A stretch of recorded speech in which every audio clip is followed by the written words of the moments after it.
All right, so we've got 21 students in from E2 today. Welcome to you all. Do feel free to drop into the chat if you're where you are in the world and say hello to everybody, and we will start in a minute. 21 students in from E2 today. All right, thank you. And welcome everyone who is joining from YouTube as well. It's lovely to have you here.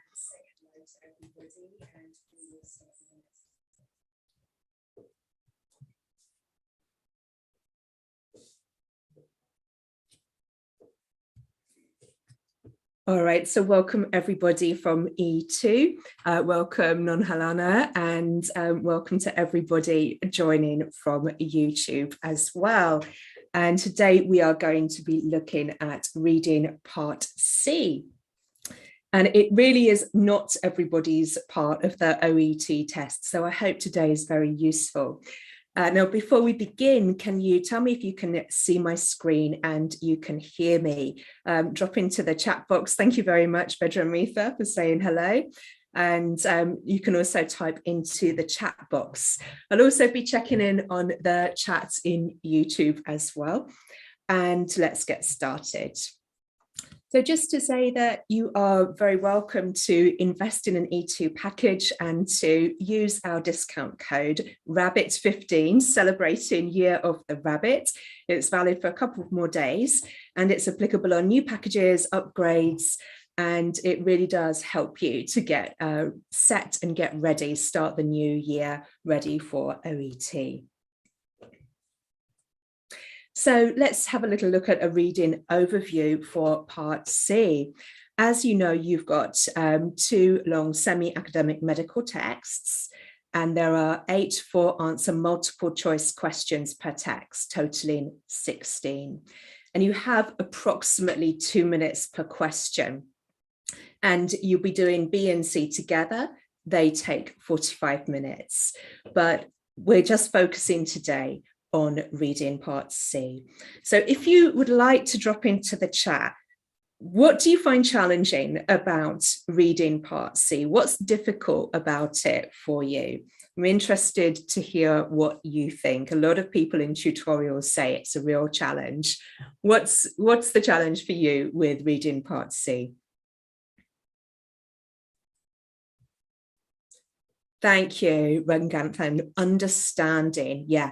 Understanding you've got a lot to do, and then another student is saying, Sushmita is saying time management, and B is getting very technical, saying pronoun referring. Yeah, so where you've got to analyze in detail.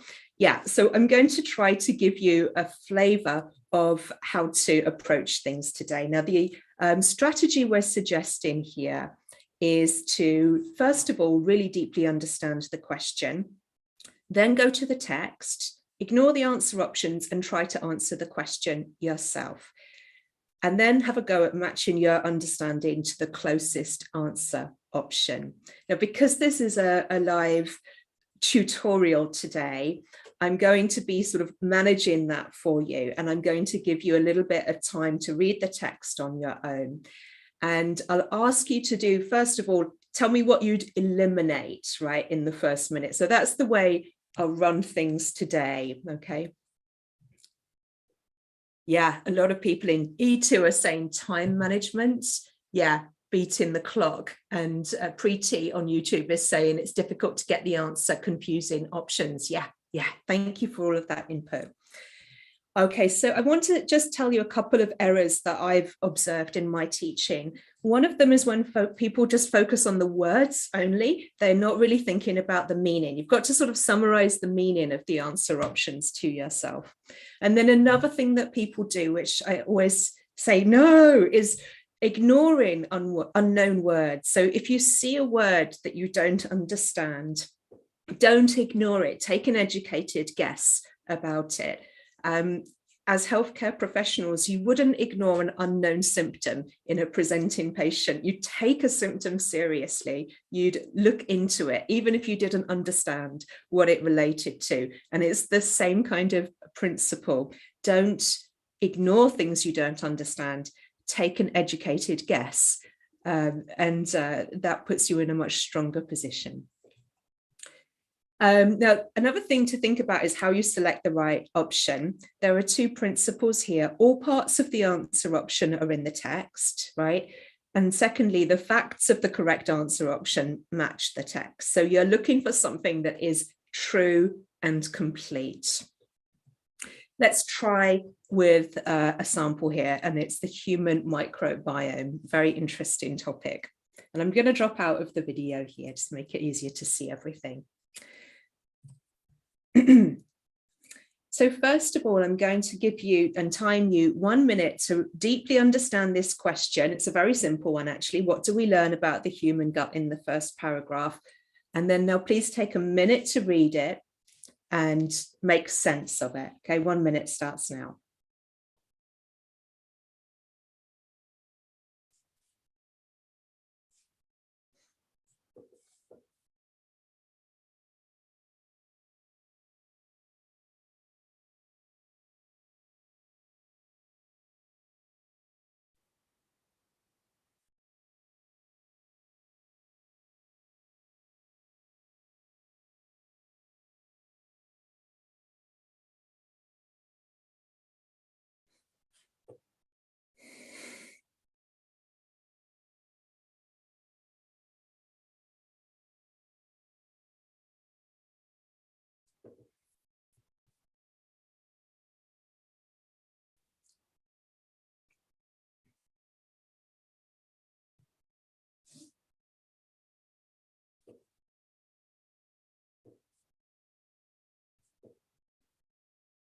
All right, so if you feel like it, you can drop into the chat anything that you've understood, if that helps you. What we'll do now is we'll start to, some student is putting in the answer, they think it is straight away. Don't do that, guys, don't go so fast, not yet. We want to make sure that we are adequately understanding the text first, okay? Now there's the hint. Okay, that's the hint. It was once thought that microbes outnumber cells in the body by 10 to 1. However, this factoid was recently exposed to have been erroneously calculated in an earlier study. So now let's have a look at the answer options and see if there's any that we might want to eliminate. And what I encourage you to do is to paraphrase to yourself what the answer option says. Summarize it to yourself. Now I'll model the first few for you. A says this: a widely accepted statistic was the result of a mistake. Well, that means people thought and agreed with a statistic, but actually it was wrong. Is there any reason to keep that? Should we keep that? Should we ditch that? Should we throw that one away? What do you think for A? Keep it. A few people are saying they want to keep it, okay, but we're not gonna, yeah, thank you, Maribel, we'll keep it. All right, let's look at B and we'll paraphrase this one. Studies so far have lacked sufficient focus to be helpful. Well, we can paraphrase that as being, well, because there was not sufficient good enough focus, the studies haven't been very good. Do we see anything about that? Shall we keep it in and think about it a bit more, or shall we throw it away? What do you think for B? I'm seeing what YouTube is saying. Preeti's saying eliminate B. All right, delete, throw it away, people are saying. Okay, what about C? It contains more microbes than was previously calculated. Well, that means the previous calculation was too low. The previous calculation was too low. Well, if we look at this, it's a bit tricky. Kinjal's saying no. It says it was once thought that microbes outnumber cells in the body by 10 to 1, but this factoid was wrong. Well, outnumber cells in the body by 10 to 1. Let's read it precisely. That's talking about the ratio between microbes to cells. It's not talking about the raw number of microbes. So I think, as Roger's saying here, it's not correct. And D, different microbes are understood to cause different diseases. What does that mean? Well, that means there's a mapping of disease A, microbe A, disease B, microbe B, disease C, microbe C, and so on. Is that stated there? It's not stated, no. So we're going to go with the remaining one, which is A. Right, good. Now, do you see how you can put yourself in a strong position by paraphrasing the answer options, being very clear about what they mean? Yeah. Okay, so we're going to do another one now. This is one of those questions where you've got to figure out the meaning of a word. All right, so I'll give you a minute.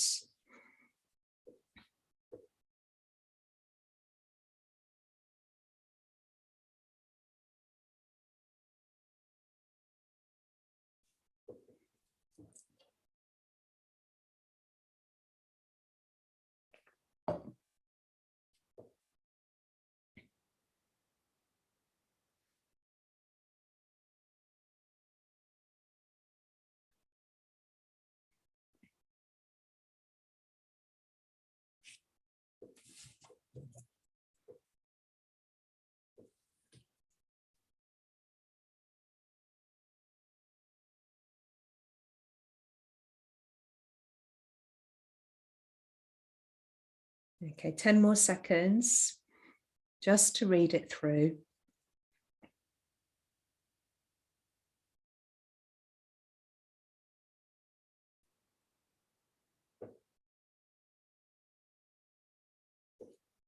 All right, so we're thinking, well, what is the ironic twist that's referred to in the second paragraph? Well, let's be clear. What does an ironic twist mean? Where there seems to be different sides to the same thing and they maybe contradict each other. Okay, so the hint is here and there. We've got two places to look. Let's look at the first one. It says about modern hygiene practices, overuse of antibiotics, improved sanitation have been detrimental to health. Okay, that seems like there's two sides to the same thing. But there's also the very words, ironic twist here. Look, in an ironic twist, the very same progress that may be hurting us has also given us the means to unravel the reasons why and potentially intervene to correct it.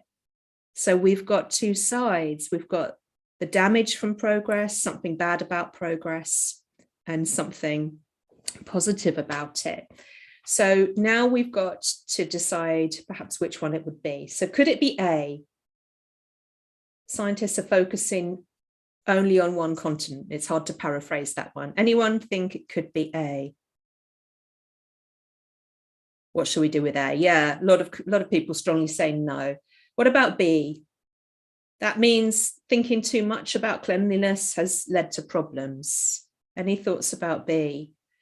Well, B matches the first red area, but we're looking for really the words ironic twist. So I would say this is a maybe, but we don't want to say strongly yes just now. Possible. C, the damage caused by progress could also enable it to be repaired. Do you want to keep that or throw that away? Okay, Sunny is laughing and saying C's the correct one. Hold on, Sunny. Let's just examine D. D saying traditional societies understand more about gut health than modern ones, right? So traditional societies are more knowledgeable.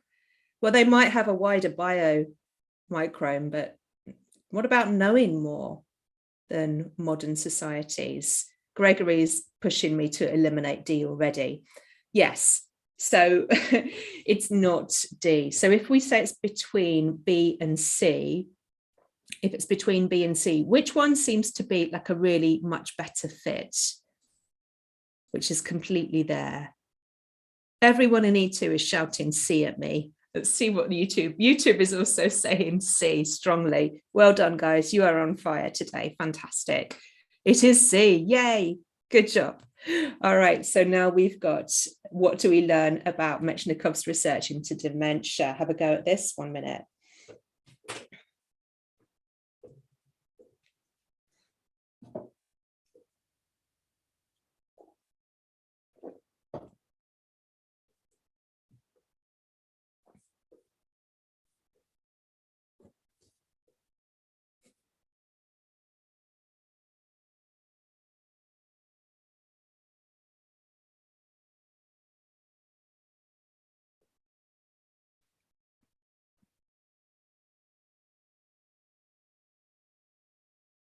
Okay, 30 seconds.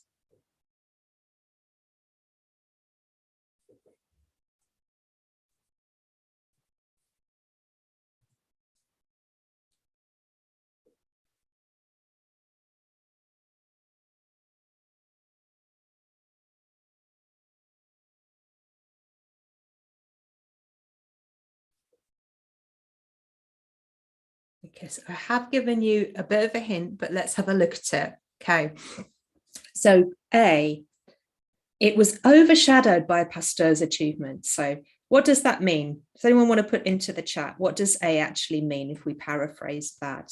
What's the meaning of A? Mapole, thank you for the question. If I can, I'll come back to that at the end about number 15, okay? For A, what does A actually mean? It was overshadowed. If something is overshadowed, what does it mean? Any ideas there? Overshadowed. Okay, overshadowed means like dominated by. So Pasteur's achievements got all the glory, right? And poor Metchnikoff, nobody cared about his work, right?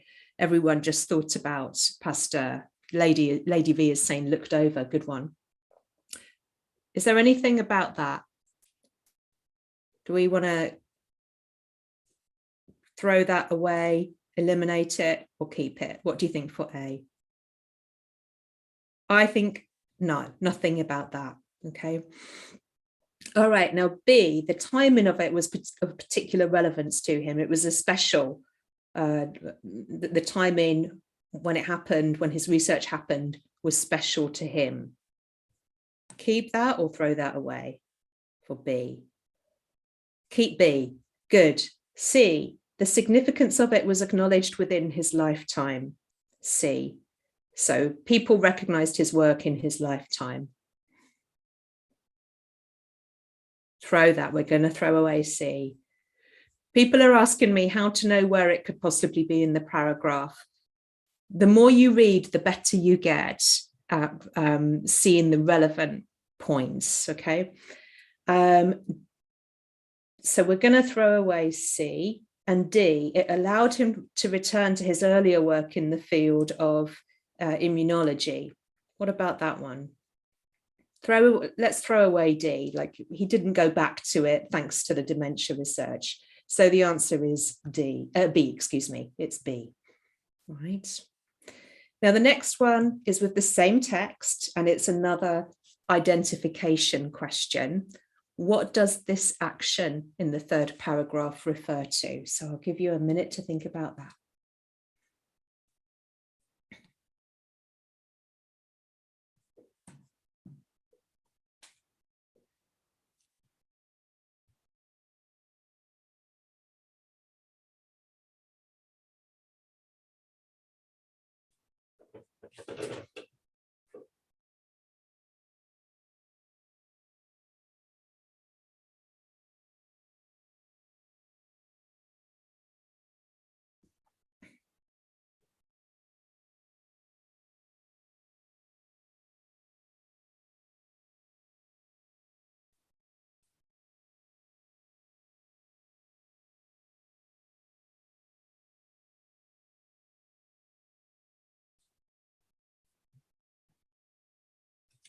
A little hint there.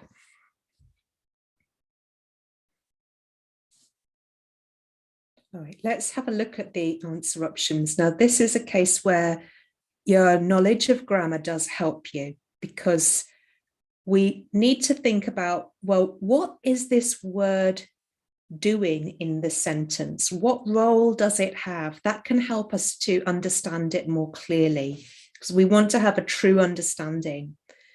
So this action is an action that's reversed by something, okay? What is it reversed by? This action is reversed by regular consumption of lactic acid, bacteria, and fermented dairy products, okay? So we're really looking for something that is the second stage of a process. Something was normal, then something changed, and then something got reversed, like a little loop that returned back to normal. So we're looking for the thing that became abnormal, right? And if we look in the previous sentence, because the word this is telling us we're referring back to something previously mentioned, we can see here, phagocytes being transformed from protective to destructive. Okay, so let's think of the answer options. Okay, a lot of people are jumping in here, but we'll go through it one by one. The fermentation of lactic acid. Well, no, it's not the fermentation. That's part of the thing doing the reversal. It's the subject. So not A. B, the effect of bacteria on phagocytes. Yes, because the phagocytes are being transformed. So I would say we could probably stop here, but just to be really clear about why it's not C or D. C, the pursuit of a diet rich in bacteria. No, it's not that, because again, this isn't the thing that's reversed, right? And D, adding bacteria to some dairy products. No, the bacteria's in the colon, really. Okay, so B is a very clear match, and we can achieve that by asking ourselves, what is the thing that's reversed? Yeah, one student saying this is the easiest one for you. Thank you. Thanks for that feedback. What about on YouTube? Any thoughts there? Any questions there for that one? Did you find it an easier one? You're doing great with that. Amazing. Okay, let's keep going. There it is. Okay, so now the question is, what is the conclusion of the gut microbiome research? Right, what is a conclusion? Okay, so 1 minute there.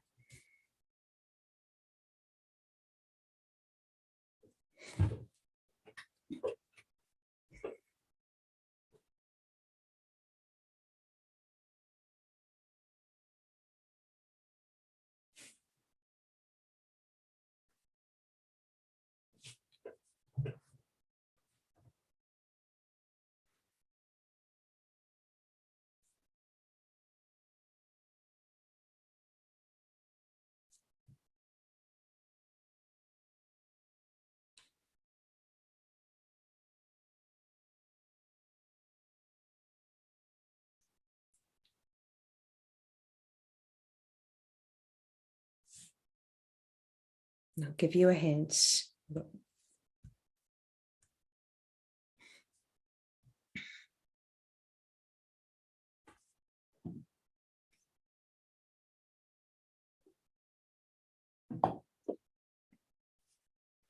All right. So again, let's go through A. Well, that's saying that, newly discovered microbes were only found in people in remote communities. No, it's not A. It's not A. I'll just give you guys a chance to say something as well. Okay, a lot of you have jumped in with the answer, but let's keep going. B, obese people who started restrictive diets soon had similar microbes to thin people. Throw away B, says Non-Halana. All right. Yeah, because why? Can you tell me why we want to throw away B?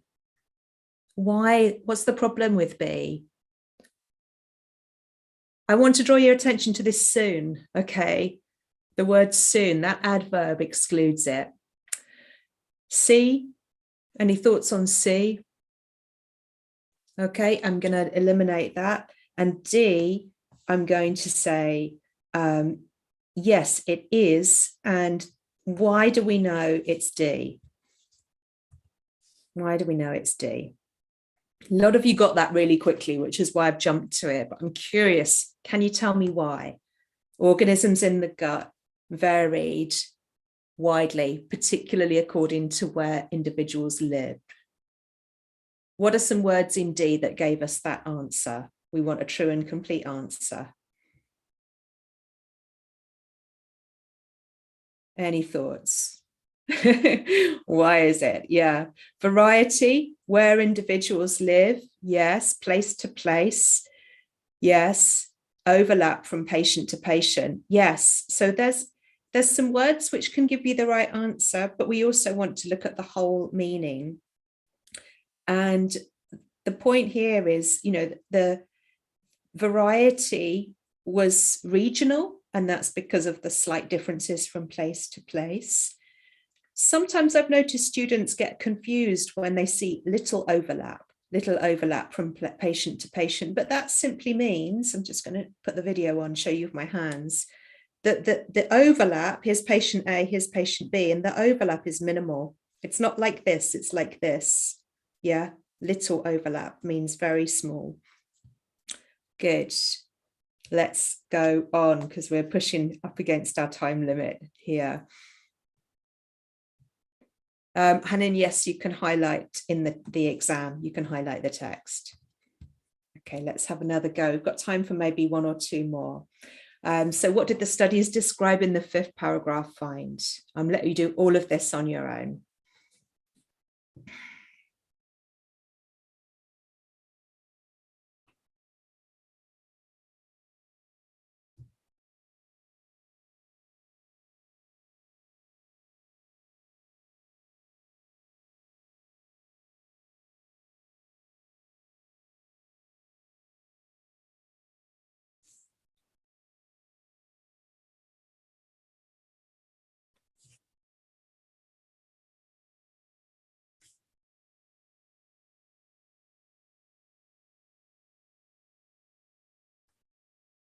Okay, I'll give you a hint.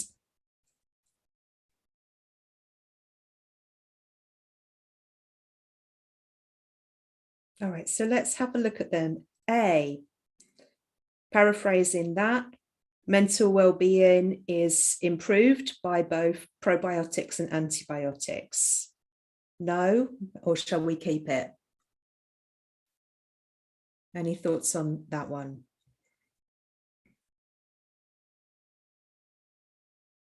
Yeah, we're going to keep it. Thank you, Michael.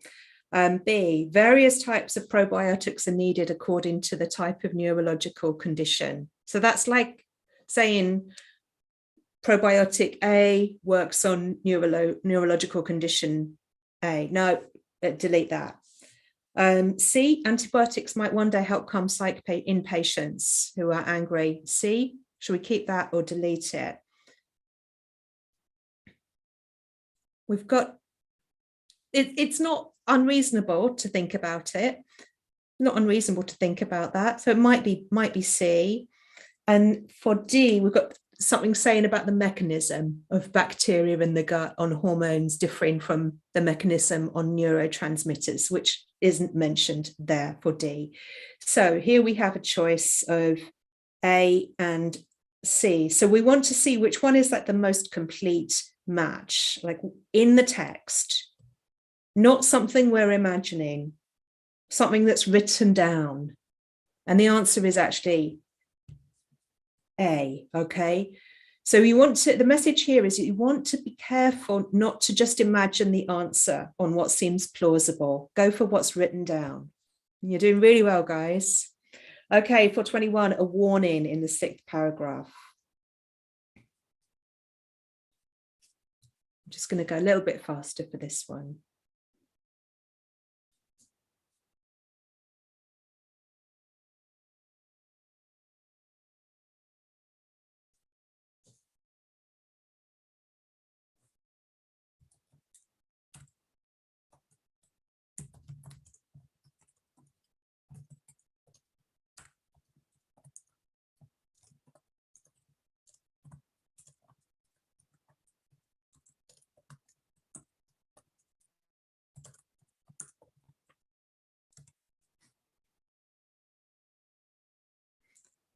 Okay, I'm going to go through this one here. Here's the hints. The article's author reference companies, providing microbial portrait using fecal samples and expressed concern. So that's a connection to worry about the varying and imprecise results that can come from such an analysis. Is it A? You can't, A saying you can't keep using mice in sterile lab conditions, it's unsustainable. Throw away A, people are saying yes. What about B? There's a pointless focus on the microbiome from research efforts. Could it be B? No. C, medical researchers are making a mistake in not sharing their results. No, not C. And D is the remaining one. And here we've got a reference to unreliability with a couple of adjectives. Which adjectives tell us unreliable? Any words there for unreliable? What about on YouTube? Can you tell us what you think? What words tell us that the results are unreliable? Imprecise. Imprecise. Very good. Well done, Zenolith. You got it. Yeah, well done. Lovely. Now we are running up against time limit, so I'm going to just skip through.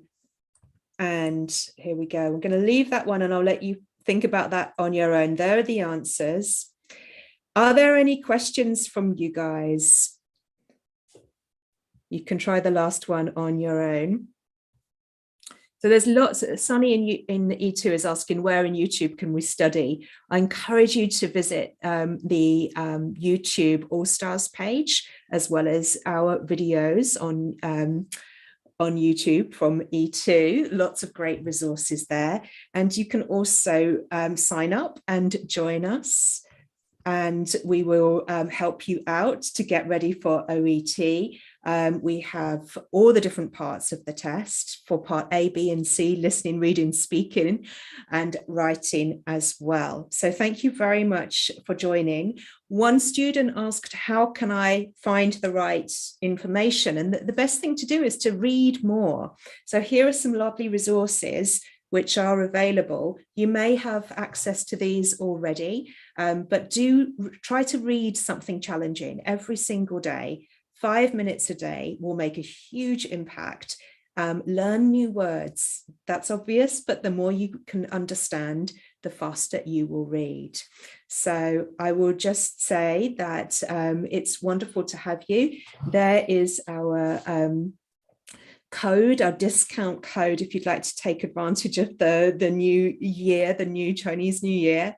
And please join us again. And the next masterclass is coming out pretty regularly. I will be back next month, but every week OET are providing these masterclasses to help you out and help you get ready for your OET. So thank you very much indeed for your contributions, and I look forward to seeing you next time.